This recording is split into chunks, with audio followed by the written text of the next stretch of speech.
Bienvenidos al capítulo 2 que hace referencia a los conceptos, normas y principios contables.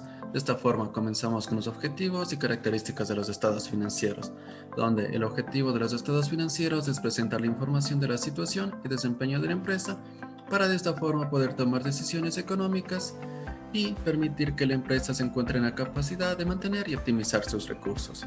De igual forma tenemos las características de los estados financieros, donde deben ser confiables, es decir, que la información que emiten debe ser veraz y objetiva.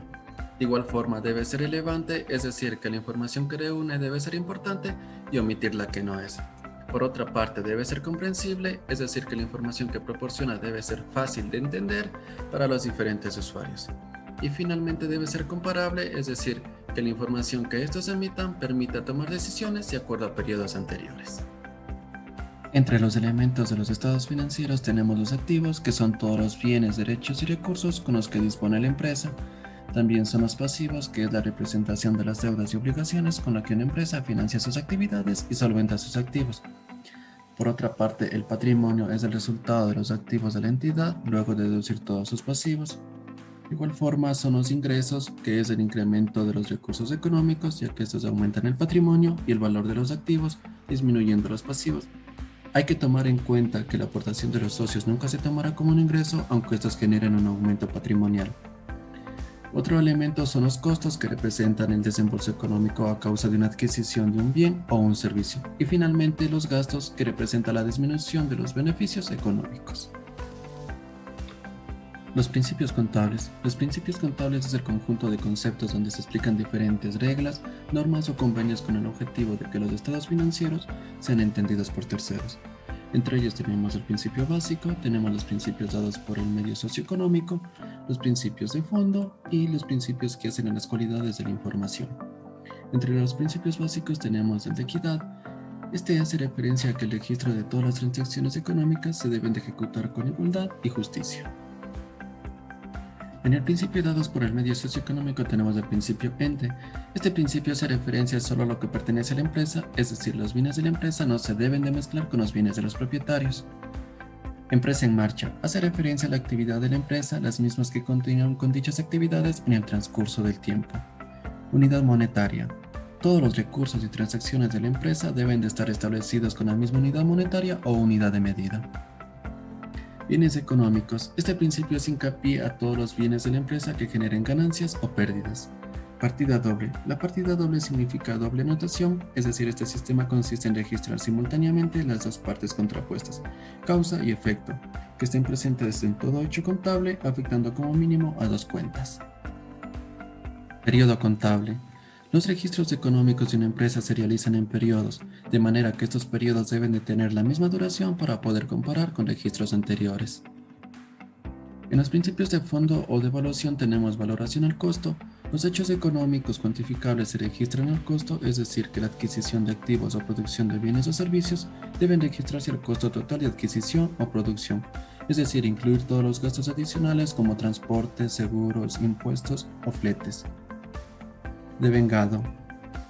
Hace referencia al inicio de una obligación o derecho, ya sea un cobro o pago, de manera que es el punto de partida de operación contable sin importar si se realizó o no el cobro o pago. Realización. Este principio establece que toda transacción o hecho económico se debe registrar en el momento que se realizó. Principios que hacen a las cualidades de la información. Prudencia. Hace referencia a que los costos y los gastos deben de reflejar correspondencia con el periodo en el que se incurrieron, y las pérdidas deben de registrarse cuando se conozcan y permitan su cuantificación. Materialidad. La información contable debe de presentar aspectos importantes cuantificables en el tiempo. Exposición. Los estados financieros deben de poseer toda la información necesaria para que los usuarios puedan interpretar de manera correcta el estado financiero de la empresa y tomar decisiones. Objetividad. Deben registrarse las operaciones en el momento que se tenga sustento de que éstas ocurrieron y cuando exista certeza de su valor. Uniformidad. Una vez que la empresa hace uso de un criterio contable para presentar los estados financieros, ésta deberá de seguir con el mismo criterio para lograr uniformidad. El sistema de partida doble. Como se explicó anteriormente, la partida doble significa doble notación, es decir, este sistema consiste en registrar simultáneamente las dos partes contrapuestas, la causa y el efecto. Es decir, que no hay deudor sin acreedor o que el debe siempre va a ser igual al haber. Esto se puede visualizar en un ejemplo en donde nos dice que se adquiere un escritorio de oficina de $90, donde se pagan $50 en efectivo y el saldo en crédito. De esta forma tenemos nuestras cuentas que intervienen, que son los muebles de oficina en cuentas deudoras y lo que es caja y cuentas por pagar en cuentas acreedoras. Ingresamos nuestros valores de muebles de oficina, que son $90, en el debe y en el haber insertamos los valores de la caja y de las cuentas por pagar. Sumamos los valores del debe y sumamos los valores del haber, obteniendo un resultado de $90 en el debe y $90 en el haber. De esta forma podemos visualizar que si se cumple el sistema de partida doble, es decir, que el debe es igual al haber. Ecuación contable. La ecuación contable es la igualdad entre el activo y la sumatoria del pasivo más el patrimonio. Esta ecuación puede variar de acuerdo a las transacciones que realice la empresa, donde se puede considerar los gastos mismos que disminuyen el activo y el patrimonio, así como también los ingresos que pueden aumentar el activo y el patrimonio de la empresa. Esta ecuación se puede visualizar de mejor manera en un ejemplo en donde se supone que la empresa del señor Juan Pérez posee una situación financiera donde desea emprender un negocio de mantenimiento de equipos de cómputo, teniendo un valor en propiedades de $40,000, un laptop $800, una deuda de $2,000 y en caja un valor de $4,000. De esta forma identificamos nuestros activos, que sería la caja, los edificios y los equipos de computación. Sumamos nuestros valores y tenemos un total de $44,800. Identificamos nuestros pasivos, que sería la deuda, con un valor de $2,000. De esta forma, al tener estos dos valores, podemos calcular nuestro patrimonio. Despejamos el patrimonio de la ecuación contable, teniendo que el patrimonio es igual al activo menos el pasivo. De esta forma, el patrimonio va a ser igual a los $44,800 menos los $2,000, dándonos un valor de $42,800. Al tener ya todos los valores, podemos presentar en la siguiente tabla, donde podemos ver que la sumatoria del activo va a ser igual a $44,800 y la sumatoria del pasivo más el capital o patrimonio nos da igual un valor de $44,800, logrando ver la igualdad de la ecuación. Cuenta contable. La cuenta contable es la agrupación de las transacciones que mantengan similitud o que se encuentren relacionadas en un mismo concepto.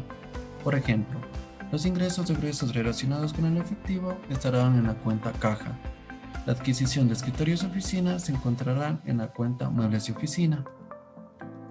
Para registrar las transacciones o operaciones de las cuentas de manera gráfica, se hará uso de la letra T, donde el debe hace referencia a las transacciones que generen un aumento, débito o cargo, y el haber se registra todos los valores que generen disminución, crédito o abono. El saldo representa la diferencia entre el debe y el haber. Si el debe es mayor al haber, el saldo es deudor y viceversa, el saldo es acreedor. El plan de cuentas. El plan de cuentas es un listado ordenado de todas las posibles cuentas que utiliza una empresa para registrar todos sus hechos o transacciones económicas. Estas cuentas están conformadas por un código y nombre que facilita su ubicación. El código puede estar en números o letras o combinación de ambos, permitiendo dividir en grupos, subgrupos o subcuentas.